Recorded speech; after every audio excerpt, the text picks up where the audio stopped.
خدا کے نام سے شروع کرتا ہوں جو بڑا مہربان نہایت رحم والا ہے۔ کوہ طور کی قسم اور اس کتاب لوح محفوظ کی جو کشادہ اوراق میں لکھی ہوئی ہے، اور بیت معمور کی جو کعبہ کے سامنے فرشتوں کا قبلہ ہے، اور اونچی چھت آسمان کی، اور جوش و خروش والے سمندر کی، کہ تمہارے پروردگار کا عذاب بے شک واقع ہو کر رہے گا اور اس کا کوئی روکنے والا نہیں۔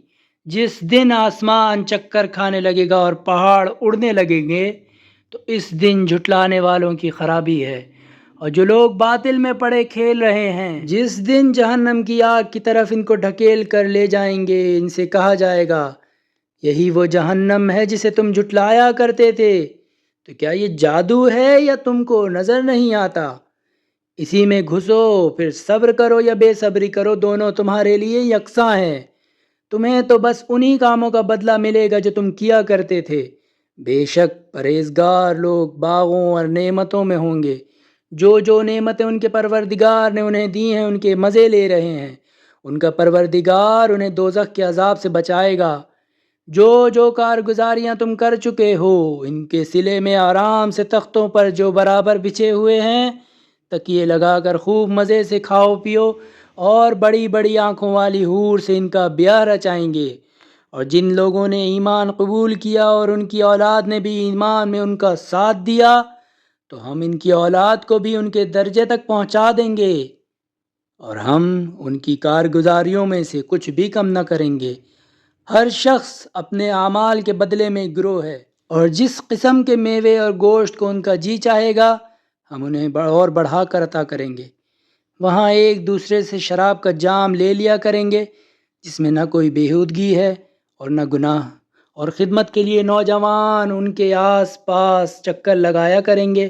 وہ حسن و جمال میں گویا احتیاط سے رکھے ہوئے موتی ہیں، اور ایک دوسرے کی طرف رخ کر کے لطف کی باتیں کریں گے۔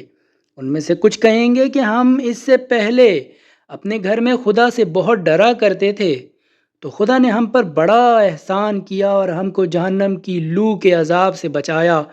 اس کے قبل ہم اس سے دعائیں کیا کرتے تھے، بے شک وہ احسان کرنے والا مہربان ہے۔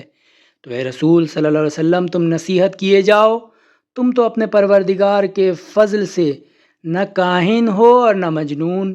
کیا تم لوگوں کو یہ کہتے ہیں کہ یہ شاعر ہیں، اور ہم تو اس کے بارے میں زمانے کے حوادث کا انتظار کر رہے ہیں۔ تم کہہ دو کہ اچھا تم بھی انتظار کرو، میں بھی تمہارے ساتھ انتظار کرتا ہوں۔ کیا ان کی عقلیں انہیں یہ باتیں بتاتی ہیں، یا یہ لوگ ہیں ہی سرکش؟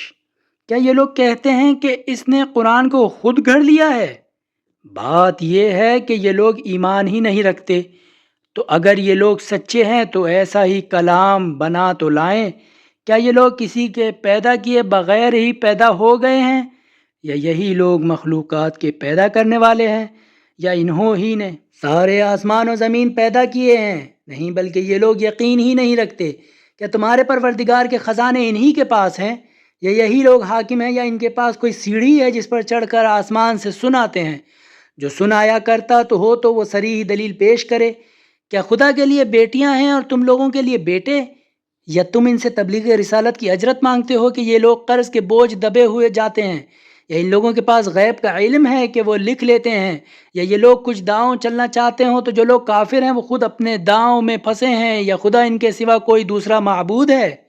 جن چیزوں کی یہ لوگ خدا کو شریک بناتے ہیں وہ اس سے پاک و پاکیزہ ہے، اور اگر یہ لوگ آسمان سے کوئی عذاب کا ٹکڑا گرتے ہوئے دیکھیں تو بول اٹھیں گے کہ یہ دلدار بادل ہے۔ تو اے رسول صلی اللہ علیہ وسلم تم ان کو ان کی حالت پر چھوڑ دو، یہاں تک کہ وہ دن جس میں یہ بے ہوش ہو جائیں گے ان کے سامنے آ جائے، جس دن نہ ان کی مکاری ہی کچھ کام آئے گی اور نہ ان کی مدد ہی کی جائے گی۔ اور اس میں شک نہیں کہ ظالموں کے لیے اس کے علاوہ اور بھی عذاب ہے، مگر ان میں بہترے نہیں جانتے۔ اور اے رسول صلی اللہ علیہ وسلم تم اپنے پروردگار کے حکم سے انتظار میں صبر کیے رہو، تم تو بالکل ہماری نگہداشت میں ہو۔ تو جب تم اٹھا کرو تو اپنے پروردگار کی حمد کی تسبیح کیا کرو، اور کچھ رات کو بھی، اور ستاروں کے غروب ہونے کے بعد بھی تسبیح کیا کرو۔